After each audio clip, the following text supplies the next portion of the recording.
Why didn't Big Tony Soprano kill Big Bobby Ballasini? Come on. I think it's time for you to start to seriously consider salads. Yes, guys, Fog Entertainment back again with another video, and we're looking at Tony Soprano and his reasonings of not killing Big Bobby. But if you look at it right, I mean, of course, Bobby was a part of Junior's crew, and he's the last man standing, which is kind of funny. Like, you know, this big guy, it's as if he ate Mikey, it's as if he ate Chucky and the rest of the gang, and Philly Parisi, brother. But we're looking at it, and, you know, he was labelled as Junior's errand boy, and as I think as we see through, I mean, more or less most of the rest of the show, that Big Bobby is essentially, that is essentially what he does, apart from, like, at the end, I say, like, the final season, Bobby, you know, he's, like, properly, he rises through the ranks, he becomes Tony's, like, number 3, so to speak, behind, like, Silvio. But I do think that here, the reasoning for not killing him, I don't know, I mean, of course, the actor, Steve, he actually wore a fat suit. I only found that out today. I thought the actor was just genuinely massive and then lost all the weight. I mean, I don't think many people would have been utterly shocked by that. But, I mean, did he need to keep him alive if you look at it? Probably not. I mean, was it a gesture of goodwill? He's like, Junior, I know I've took literally everything off you, but I genuinely think that Junior got a good deal. Like, Tony literally could have just killed Junior as soon as he walked out of jail, right? And to be fair, yes, it would have raised suspicion, so maybe it wouldn't have been very easy to do, and like also kind of a bit pointless. I mean, I think even by the end of episode 2 here, you kind of get the feeling that Tony and Junior are like more or less all right. The way Tony picks Junior up after Junior falls in the bath and just takes him to his car to drive him to a local medical facility.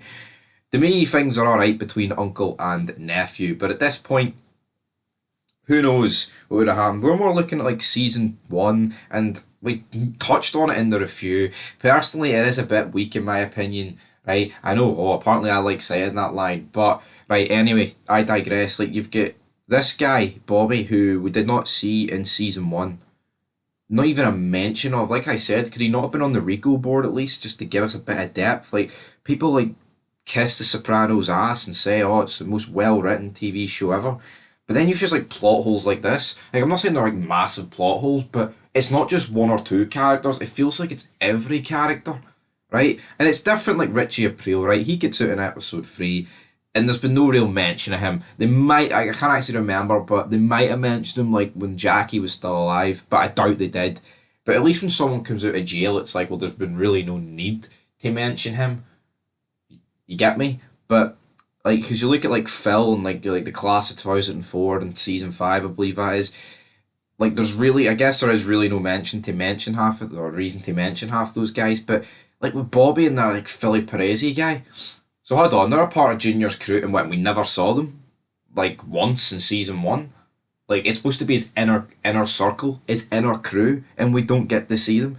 To me, it's just stupid. It's kind of just like they invented this character. They'd be like, I will have him as Junior's errand boy, and, you know, it is number 2, despite the fact his crew's only got 2 people in it. But personally, should Tony have killed him?